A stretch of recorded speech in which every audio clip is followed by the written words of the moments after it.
ఈజీగా వంట రాని వాళ్ళు కూడా చేసుకునేలాగా మటన్ కర్రీ అనేది చేస్తున్నానండి.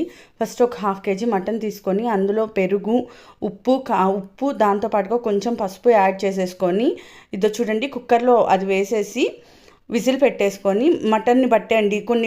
కొంత మటన్ అయితే 3 విజిల్స్ 4 విజిల్స్ ఉడుకుతుంది, కొన్ని అయితే 7-8 విజిల్స్ పెట్టుకోవాలి. సో అలా చూసుకొని మటన్ లేతగా ఉంటే 3 విజిల్స్ సరిపోతాయండి. నా మటన్ అయితే 3 విజిల్స్కి ఉడికిపోయింది. చూడండి ఎంత బాగా ఉడికిందో. అలా ఉడికిన మటన్ని పక్కన పెట్టేసుకొని ఫస్ట్ ఒక ప్యాన్ పెట్టుకోవాలండి. దాంట్లో కొంచెం ఆయిల్ యాడ్ చేసుకొని దాంట్లో ఆ చూపిస్తున్న మసాలాలన్నీ యాడ్ చేసేసుకోవాలి. యాడ్ చేసుకొని బాగా ఫ్రై అయిన తర్వాత దాంట్లోనే మనం ఆనియన్స్, పచ్చిమిర్చి యాడ్ చేసుకోవాలండి. ఆనియన్స్, పచ్చిమిర్చి చూడండి నేను ఒక 2 ఆనియన్స్ వేసుకున్నాను. 2 ఆనియన్స్, ఒక పచ్చిమిర్చి యాడ్ చేసుకున్నాను. యాడ్ చేసుకొని బాగా ఫ్రై అయిన తర్వాత అల్లం చిన్నులపాయ పేస్ట్ యాడ్ చేసుకోండి. 1 స్పూన్ సరిపోతుందండి.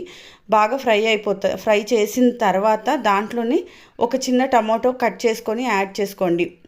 టమాటో బాగుంటుందండి ఫ్లేవర్. ఇంకొకటి వేసుకున్నా బాగానే ఉంటుంది, బట్ మాకు ఎక్కువ టమాటో నచ్చదు కాబట్టి నేను ఒకటే యాడ్ చేశాను.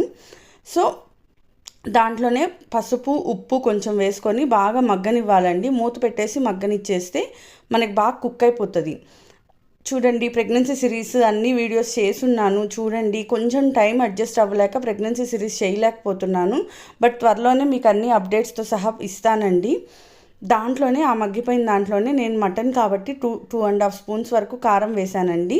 వేసి బాగా తిప్పేసుకొని చూడండి మనకు అలా నీట్గా గ్రేవీ బాగా వస్తుంది కదా. అవి వచ్చిన టైంలో ఆయిల్ పైకి తేలినప్పుడు మనం ఉడికించి పెట్టుకున్న మటన్ని అందులో వేసేసేయండి. ఆ వాటర్తో సహా వేసేసేయండి. వేసేసి శుభ్రంగా ఒకసారి కలిపేసుకొని మూత పెట్టేసి కొంచెం సేపు కుక్ చేయనివ్వండి. ఈలోపు చిన్న మసాలా ఒకటి వేసుకుందామండి. ఒక ప్యాన్ పెట్టేసుకొని దాంట్లో చూపిస్తున్నవన్నీ వేసేసుకోండి. చెక్క, లవంగాలు, ధనియాలే. నేను ఎక్కువ ఏం వేయను, యాలుక ఒకటి వేసుకోవచ్చు. అందులో ఒక 10 జీడిపప్పు వరకు యాడ్ చేశానండి. అంతే అండి, మసాలా అయితే ఎక్కువ అవసరం ఉండదు. అవి వేసేసుకొని బాగా మిక్సీ వేసేసుకోవాలండి. పక్కన పెట్టేసుకోండి అది. సో మటన్ ఇలా ఉడుకుతూ ఉంది కదా, బాగా దగ్గరకు వచ్చేసిన తర్వాత ఆయిల్ పైకి తేలిన తర్వాత మనం వేసి పెట్టుకున్న మసాలా వేసేసుకోండి ఇందులో.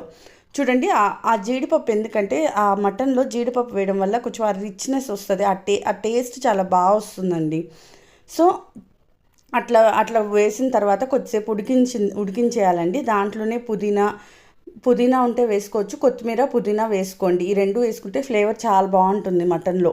సో ఇంకొంచెం సేపు మూత పెట్టేసి బాగా ఉడకపెట్టేసుకోవాలండి. ఉడికించేసుకుంటే మనకు ఆయిల్ అలా పైకి వచ్చేస్తుంది. మన మటన్ కర్రీ రెడీ అయిపోతుందండి. చాలా బాగుంటుంది, మీరు ఒకసారి ట్రై చేయండి. ఓకేనా?